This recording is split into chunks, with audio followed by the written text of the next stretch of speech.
Hare Krishna, muy buenos días.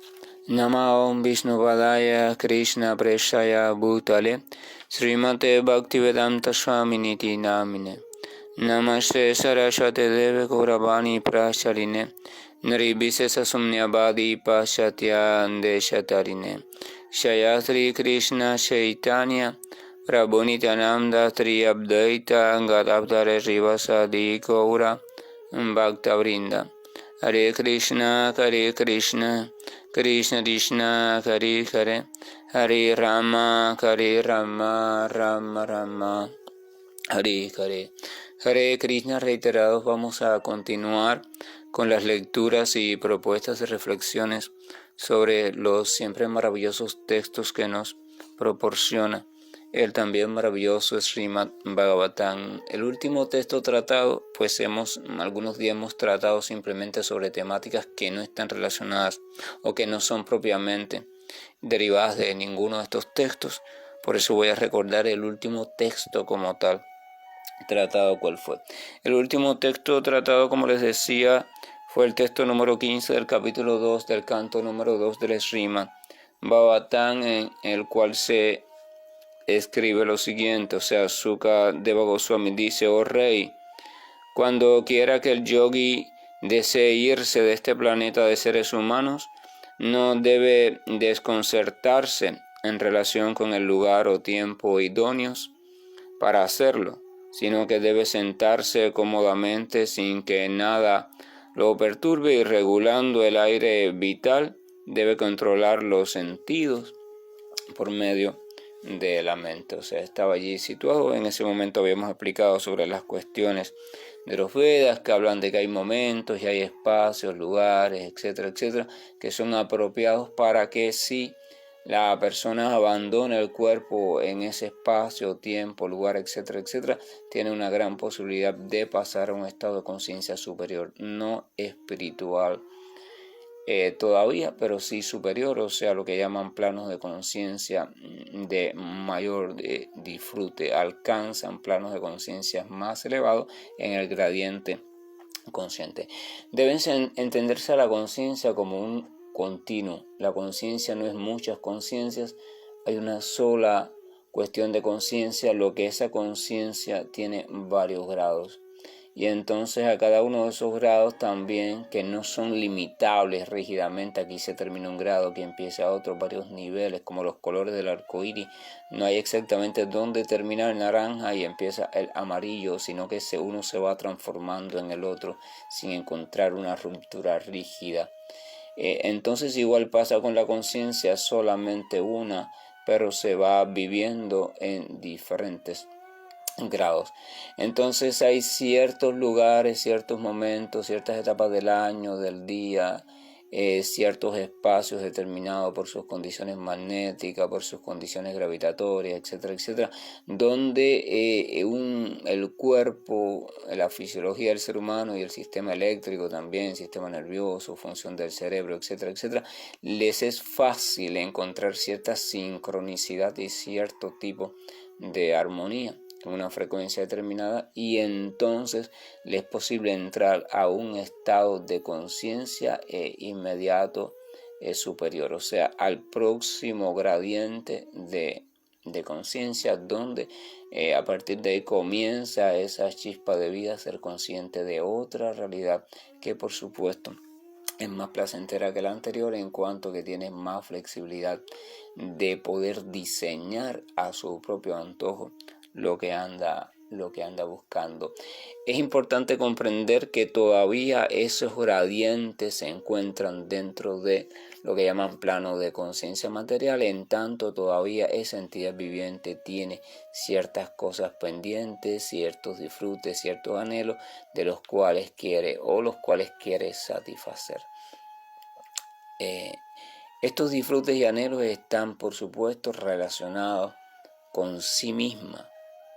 O sea, no es que tiene un anhelo de bienestar para algo totalmente ajeno a sí mismo, sino que está relacionado con sí mismo o con algo que entra dentro del círculo afectivo de sí mismo, porque una persona podría decir, bueno, Entonces, si alguien tiene, por ejemplo, determinado anhelo, pero es anhelo de felicidad y gozo con respecto a otra persona, a su hijo, a no sé quién, a no sé cuánto, entonces ya no está en el plano de conciencia material, sí lo está, porque esa otra persona está concebida en lo profundo de esta persona que está al abandonar el cuerpo como parte de sus posesiones sentimentales, sus posesiones, o sea, de una forma u otra lo concibe como parte de sí misma. Así que cuando está pensando en un bienestar para esa persona, se puede inferir que está deseando de forma así también secundaria un bienestar para sí misma. En tanto desea ese bienestar porque esa persona está vinculada a ella. Y ese es el paso intermedio, desear algo bueno para seres queridos, para seres conocidos, el paso intermedio entre el egoísmo y la liberación del egoísmo, pero todavía no es liberación del egoísmo. Hay que entender eso bien.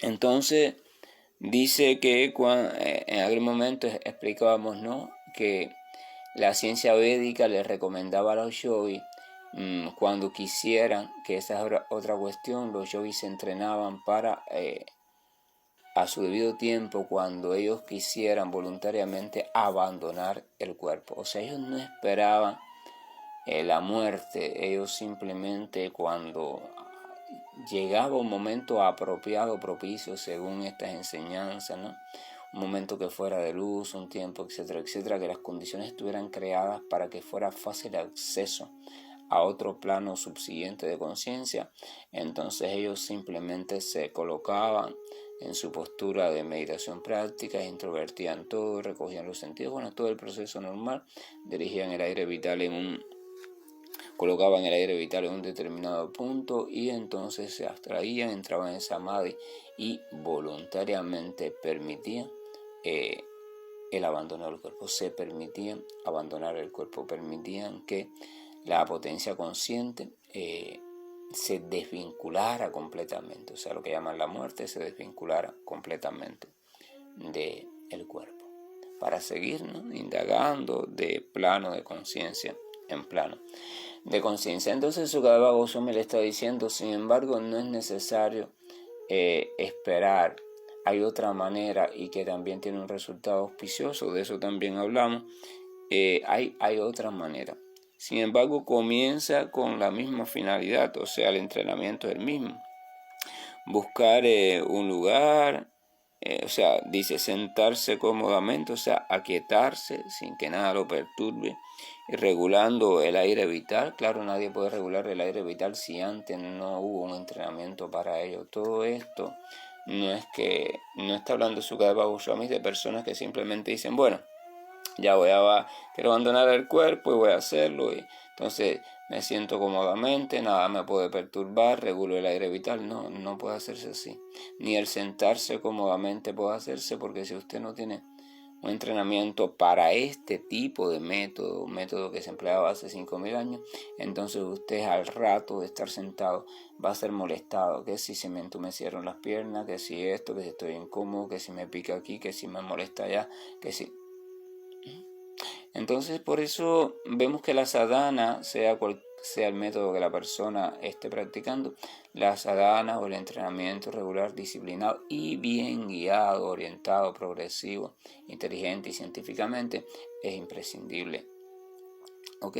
Por eso las escrituras también hacen, y los consejeros hacen también tanto énfasis en ese sentido, aunque en la época actual el ser humano es cada vez menos dado a la sadhana porque su dispersión no le permite centrarse en nada. El ser humano está disperso porque todo en su vida está disperso, todo en su vida. Entonces esa dispersión va a llegar un momento en que va a llegar o alcanzar tal nivel que va a cruzar los límites de la cohesión mínima, o sea, de la estructura básica que permite que algo exista como un sistema cohesionado, coherente, unido. Cuando ese límite se ha trascendido, ya nada puede unir a lo que llamamos vida o existencia, y entonces por supuesto viene la disolución de lo que conocemos como creador, como creación, disculpen. Entonces todo eso lleva un entrenamiento, sentarse sin que nada le perturbe, regulando el aire vital, debe controlar los sentidos por medio de la mente. Se está allí, que nada lo perturba, está sentado, tranquilo, su objetivo es uno, abandonar el cuerpo, controla los sentidos mediante la mente, o sea, recoge los sentidos. En Bhagavad Gita, Krishna dice con respecto a este método como la tortuga recoge sus extremidades dentro del garabato, ¿verdad?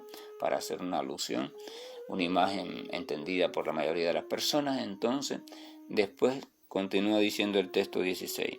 Después el yogi debe fundir la mente. Ya fíjense, fundió los sentidos en la mente, o sea, los recogió, pero no se debe quedar ahí en el plano mental, sino que después de su debido tiempo, entonces la mente debe fundirse en la entidad viviente mediante su inteligencia pura, o sea, la inteligencia utiliza la mente o mediante la inteligencia se da cuenta que la mente es una expansión de la entidad viviente, por tanto vuelve a recogerla de nuevo como tal. Y dice, y luego fundir la entidad viviente en la superalma o en el alma suprema o la presencia del Señor, que se encuentra presente justo también allí en la entidad viviente. Dice, y al hacer eso, la entidad viviente plenamente satisfecha se sitúa en la etapa suprema de la satisfacción, para así dejar de hacer todas las demás actividades. Aquí hay tres elementos que uno debe de cuidadosamente asumir, si es posible ir a la terminología sánscrita para no guiarnos por las traducciones, pero en este caso vamos a quedarnos solamente en la traducción, puesto que es una traducción confiable. Dice que después de que el yogi ha fundido la mente en la entidad viviente mediante la inteligencia, o sea, mediante esa inteligencia, mediante el conocimiento puro, dice, porque dice aquí mediante su inteligencia pura, la inteligencia pura. Luego fundir la entidad viviente en la superalma. Esta repetición o traducción de fundir y fundir y fundir podría traer la idea basada en nuestra experiencia y en nuestras adquisiciones de informaciones anteriores de dejar de ser.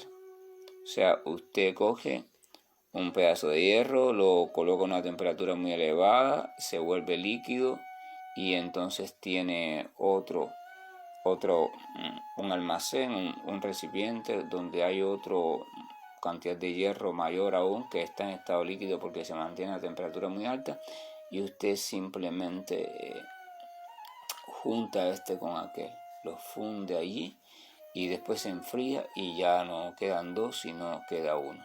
Queda el que estaba anteriormente pero aumentado de tamaño. O sea, el término fundir para muchos es dejar de existir algo. Algo se fundió ¿verdad? Fundir también significa desde el punto de vista metalúrgico derretir.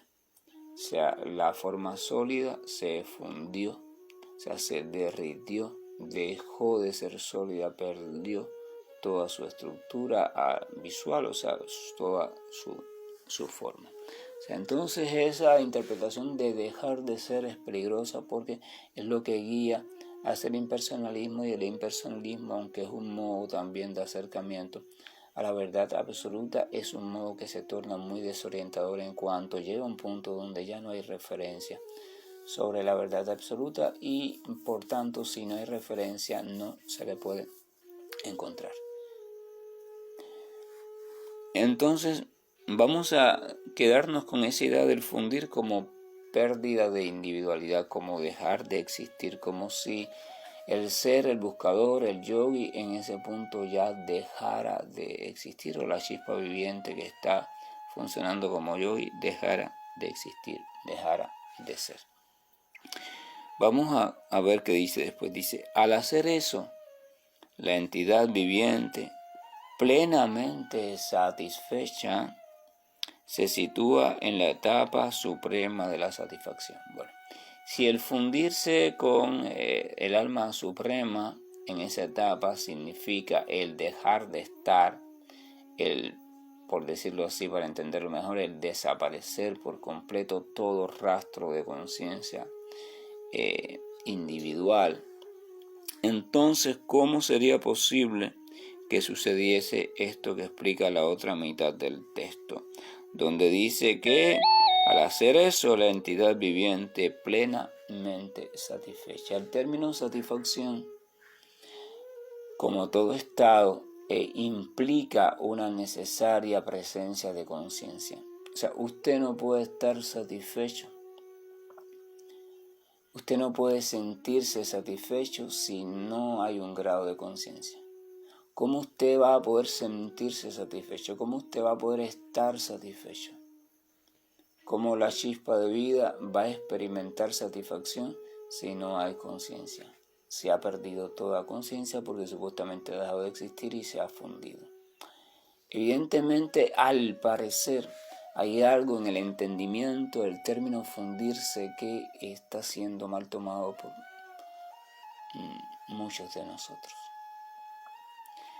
Entonces, al parecer, se funde todo. Los conceptos del yo, los conceptos del mío, todas las identidades construidas, todo lo aceptado que no es la entidad viviente pura, todo eso se funde como los ácidos, todo se diluye, perfecto, no queda nada. Pero queda la entidad viviente, queda la pura vida, queda el puro espíritu, queda la pura potencia espiritual que es. O sea, queda el ser, aquello que es y siempre es y nunca deja de ser. Y dentro de las cualidades de ese ser está la cualidad chit o la cualidad de el ser que es consciente. Entonces ese ser que es consciente tiene otra cualidad, la cualidad ananda. Ese ser es consciente de su bienaventuranza. Pero hay tres cualidades: la cualidad de ser o de una existencia no material, por supuesto; la cualidad de consciente, conocedora, que conoce. Esa existencia no solo está, sino que esa existencia es consciente de que es. Y Ananda no solo es consciente de que es, sino es consciente de que es y está siendo dichosa.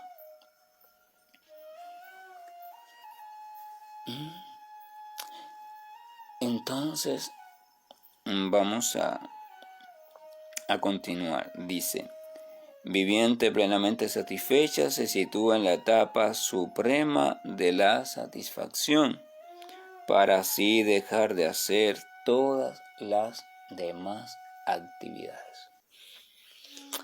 Hay algo también importante aquí, este final. Dice, sitúa en la etapa suprema de la satisfacción, o sea, permanece en esa etapa suprema de satisfacción, así que permanece consciente de la satisfacción, porque de lo contrario, ¿cómo iba a estar situada en ella? Si ha dejado de estar. Si ha dejado de estar, si ha dejado de ser, si ya no es, si ya nada, si no existe, por decirlo así, ¿cómo puede quedarse situada o permanecer situada? ¿Cómo podría situarse algo que no existe? No se puede. Sin embargo, ella permanece, así como Krishna dice Bhagavad Gita, permanece eternamente junto a mí en la morada, ¿no? Ella permanece consciente, satisfecha. Entonces dice, para así dejar de hacer todas las demás actividades. Vamos a suponer que usted está haciendo varias cosas o está haciendo una actividad o lo que sea, varias actividades, y alguien le llama en su trabajo o en lo que sea porque usted es necesario que vaya a ese lugar para hacer una cuestión dada. Entonces le llaman y dicen, mira, necesitamos que venga para acá, necesitamos tu presencia aquí. Usted le dice, no, pero mira, yo estoy realizando esto y aquello. Y te dicen, deja de hacer todas las demás cosas. O sea, deja de hacer todas las demás cosas. No es una invitación a que usted deje de hacer todo, sino que no es lo mismo, deja de hacer todo a dejar de hacer todo lo demás. Esa diferenciación lingüística, al añadir lo demás, entonces nos hace inferir que hay algo además de lo demás. O sea, se deja de hacer todo lo que se está haciendo, pero ese todo es todo lo demás. O sea, todo lo demás es todo lo diferente a esto. Lo demás, ¿qué es lo demás? Cuando usted dice él y los demás, ¿a qué se refiere? A la gran multitud diferente de él. Entonces, cuando usted dice se deja de hacer todo lo demás, todas las demás actividades, es que se permanece haciendo, por decirlo así, haciendo algo, pero no nada de lo que antes hacía. Todo lo demás se suspende. ¿Por qué? Porque todo lo demás pertenece al plano de la actividad material o al plano egoísta, donde todo de una manera u otra está en función o respaldado por el sentido del ego falso. Pero ¿qué ha pasado con ese sentido del ego falso? Se ha dejado de estar. El sentido del ego falso, que no tiene existencia propia, se ha diluido, se ha vuelto a lo que es vacío pleno. Se ha tomado conciencia de ese vacío y ese es el hecho de fundirse en el alma suprema. La oscuridad en lo más mínimo ya no existe, porque la entidad viviente se ha identificado totalmente con lo que es, sea con el fuego grande. La chispa ha vuelto a identificarse con el fuego grande, y en tanto está consciente plenamente de ese fuego grande, ya no hay sitio para la más mínima sombra o ausencia de luz. Cuando algo se identifica como luz plena, en el sentido que cabe entender la palabra plena para la chispa, o sea, por ejemplo, una chispa de fuego es fuego pleno. Ella en sí misma es fuego pleno porque ella es todo fuego. Pero comparada con una hoguera que es también fuego pleno, vemos que hay una diferencia. Y es la diferencia de la potencia, del alcance de ese fuego pleno. Ambas son fuego pleno. La chispa es fuego pleno. La llama de una vela que es más grande que una chispa es fuego pleno. La hoguera que es más grande que la llama de una vela también es fuego pleno. En los tres casos existe lo mismo, fuego pleno. No hay diferencia en cuanto ni al fuego ni a la plenitud del fuego. Fuego puro. Pero hay una diferencia, la potencia del fuego. O sea, el grado de expresión que ese fuego pleno está manifestando. Y hay que entenderlo para entender también la similitud y la diferencia entre la entidad viviente y el todo viviente, el Señor y su sirviente. Eso es importante, lleva reflexión. Entonces, dice que para así dejar de hacer todas las demás actividades. ¿Qué actividad entonces se quedaría o en qué actividad se quedaría inmersa la entidad viviente en su estado puro, en su estado de conciencia de Krishna? La actividad natural de la entidad viviente es la actividad natural del amor, en tanto la entidad viviente es una chispa de amor. Si es una chispa de amor, ella recupera o vuelve a su estado natural pleno, y la expresión del amor, la única expresión natural del amor en cuanto a actividad es el servicio. O sea, el amor invita al servicio. La presencia del amor moviliza a todas las potencialidades de la entidad viviente y las moviliza. Y este movilizar significa que las potencialidades de la entidad viviente se ponen en función de. ¿En función de qué? Si la chispa es una chispa de amor, en función de lo amado. Amor implica un objeto amado. Entonces, en función de lo amado.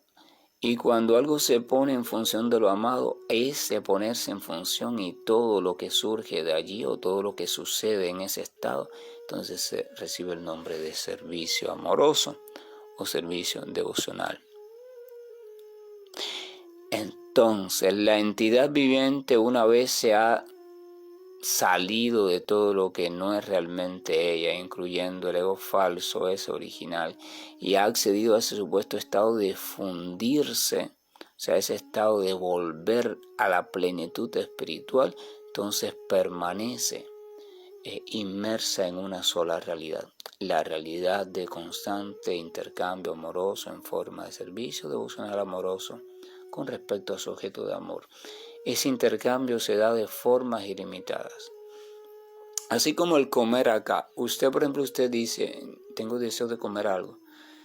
Ese comer puede manifestarse de limitada forma. Usted puede comer un vegetal, puede comer un caramelo, puede comer un no sé qué, puede comer una corteza de un árbol. La acción de comer como tal es solo una, pero las maneras en que puede experimentarse y expresarse es ilimitada, depende de lo que haya disponible, depende de su creatividad, depende de su estructura fisiológica, o sea, el aparato masticatorio y esas cosas.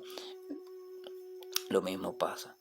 El intercambio amoroso es solo uno, siempre el mismo, puro y pleno, pero el modo de experimentarlo, el modo de realizarlo es ilimitado, expansivo, infinito, y en la medida que el amor sigue expandiéndose, en esa medida la creatividad amatoria también se expande.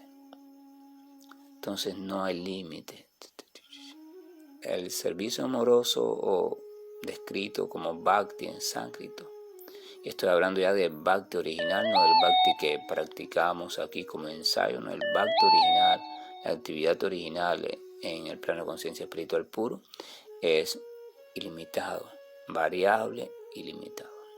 Por eso es que puede dar también una bienaventuranza o dicha siempre creciente. De lo contrario, la bienaventuranza o dicha no pudiera ser creciente, ni pudiera ser tan rica. Sin variedad no hay felicidad realmente dichosa. La variedad es la madre de la felicidad, la variedad. Dentro de la pureza, dentro de la plenitud, tiene que haber variedad, porque es esa variedad la que garantiza un siempre renovado degustar del amor, un siempre renovado saborear y demostrar del amor. Si el amor se manifiesta y se demuestra, lléveselo a su propia vida personal, como pareja, como amigo, como lo que sea.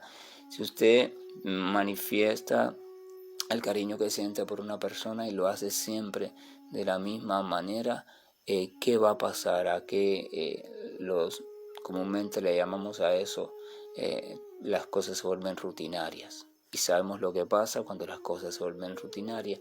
Una de las cosas que pasa es que las relaciones se van menguando, se van palideciendo, siguen allí estructuralmente, siguen allí desde el punto de vista de la visión social, pero ya no hay un vínculo profundo o casi nunca de corazón, y si permanece ese vínculo porque se estableció fuertemente, entonces se va perdiendo la sensación de vínculo disfrutable, ¿verdad? No se ve alegría en esas dos personas, 3, 4, en las que sean. Puede ser incluso que una dé la vida por la otra, por una cuestión ya de enlace, de compromiso, pero no se ve gozo constante en la relación, en el vínculo, en el encontrarse, en el hablarse, preguntarse algo, compartir una información. Se hace, pero sin ningún tipo de gozo. Se hace como una actividad cotidiana. Entonces eso es. Lo mismo sucede. O sea, en el plano de amor puro por el Señor y por todas las otras porciones del Señor, llamadas entidades vivientes puras, necesariamente el amor se mantiene puro, porque esa es la cualidad esencial del plano trascendental amoroso. Está conformado por puro amor y pura conciencia.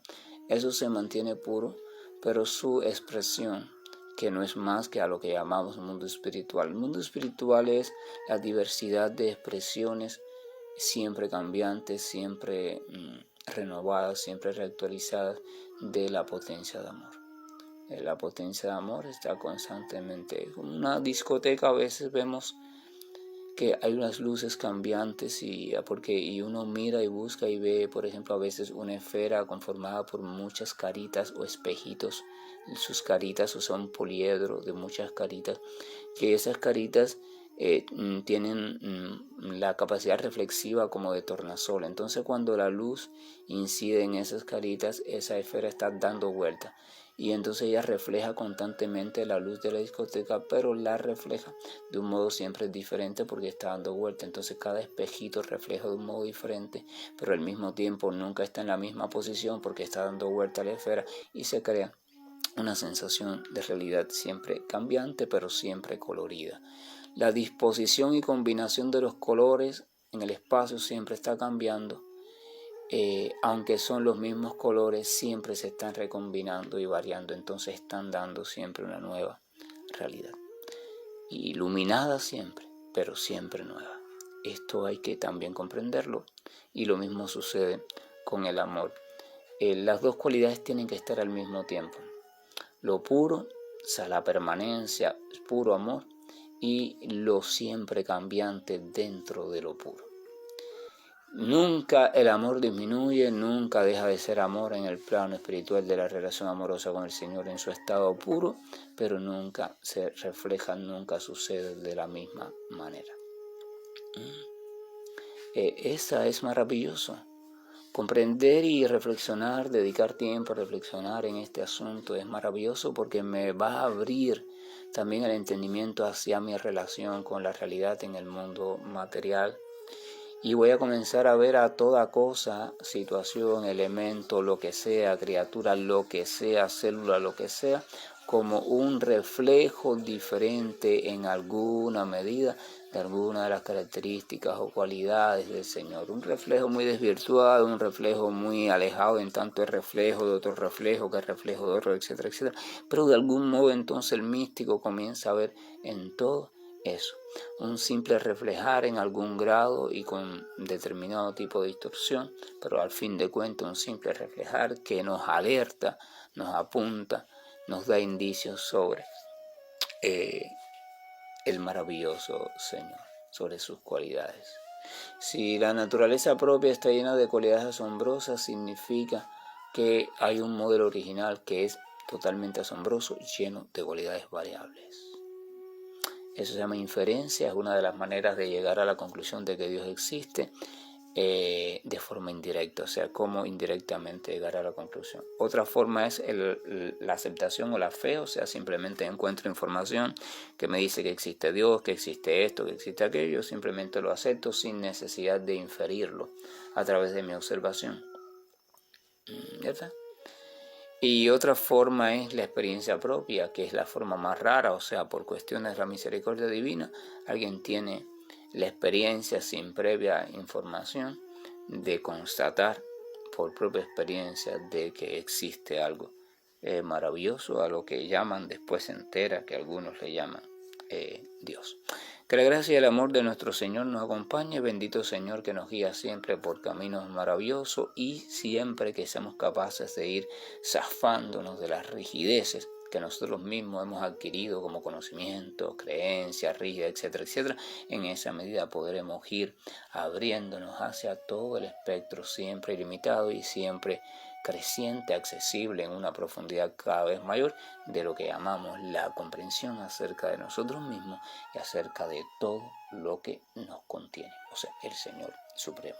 Hare Krishna, buen día, y estoy finalizando la grabación. Krishna, Krishna, Krishna, Shri Krishna Govind Hare Murari, Janat Narayan Vasudeva. Shri Krishna Govind Hare Murari, Janat Narayan Vasudeva. Shri Krishna